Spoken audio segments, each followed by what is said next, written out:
Now we are taking an example or an exercise from our textbook that is Calculus by Stewart, where we are evaluating this double integral over the region R that lies to the left of the y-axis between the two circles. What does it mean is this, that the region of integration is this region. Okay, so what we have here is this, that right here we have the circle. So the circle x square plus y square equals 4, that has a radius of how much? 2, and the inside circle is x square plus y square equals 1, giving this radius as 1. But our region of integration is this region. Okay, so you may see this is our region R of integration. In this case, it may be a good idea if we just go ahead and converted this integral to polar integral by using the method that we had in our reading, that if we are integrating or rather taking double integral of a continuous function, and this function is a continuous function, okay, over a region, I'm calling it a polar rectangle. So this region R that we are integrating over is easier to express in terms of polar coordinates. Okay, so what we can do is that we can transform x and y to polar coordinates, and the basic area element that will transform to r d theta, and depending on our order of integration, we will take outer and inner limits in terms of either theta or r, whatever suits us better in this case. So you can see that what will happen here is this, that is our if we look at our limits, then r ranges from where to where? Here I have a 1, and this goes to 2, and for theta we have this as pi over 2, and this as 3 pi over 2, right? Okay, so what the integral will transform to is, so what will happen now is that the integral that we have, that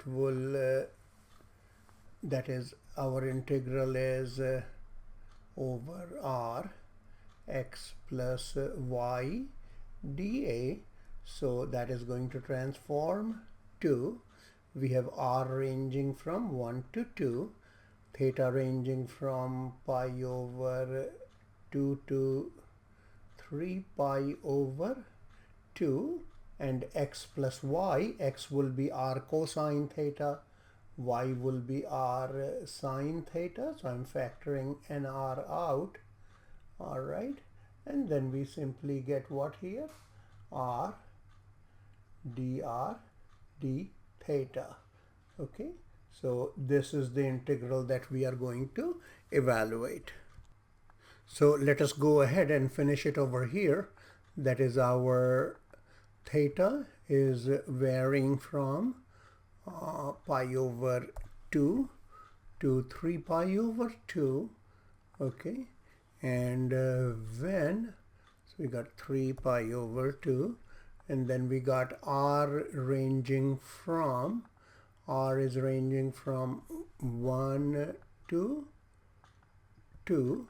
All right, then we got r, x is r cosine theta, y is r sine theta, that we just saw. So we have cosine theta plus sine theta, and then we got r dr d theta.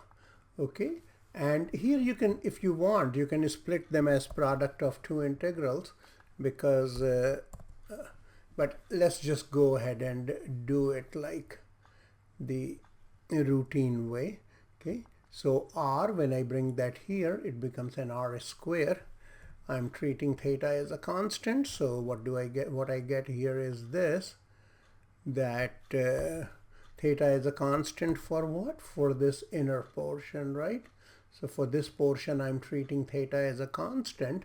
So when I integrate it, only r square will be integrated to r cube over 3. So what we get is, we get that we have r cubed over 3, all right? So cubed over 3, okay, times cosine theta plus sine theta, and the lower limit is 1, the upper limit is 2. Okay, so when we apply the limits, what shall we get? We are going to get, again, this is our outer integral, okay, and then we have 8 over 3 cosine theta plus sine theta minus 1 over 3. So we can factor them out. I hope I don't make too many mistakes trying to do too much arithmetic in my old head. Okay, all right, so we got this, and then we have cosine theta plus sine theta. So this would become 7/3. So let's just pull it outside. 7 over 3. Forgot a d theta here. Okay, all right. So when you do that, when you pull that out, you simply get, let me erase this. So you get this portion, and what will this be? This is going to be, this will be sine theta, that would be negative cosine theta. So we simply get here, okay, so the antiderivatives are, for cosine theta I have sine theta, and for sine theta I have negative cosine theta, and the limits are, the lower limit is pi over 2 and the upper limit is 3 pi over 2. So what happens, that the cosine theta, that will be 0 at both these, the lower limit as well as the upper limit, right? So what we are going to get is this, that notice this, sine at 3 pi over 2 would be -1, and at pi over 2 it will be +1. So what this is going to turn out to be is, okay, let's make sure that we did everything right. Yes, looks like we have everything right here. So in here what we have, sine 3 pi over 2 is -1. So we get -1, then -1 again. So we get what? -14 over 3. All right, that is our final value.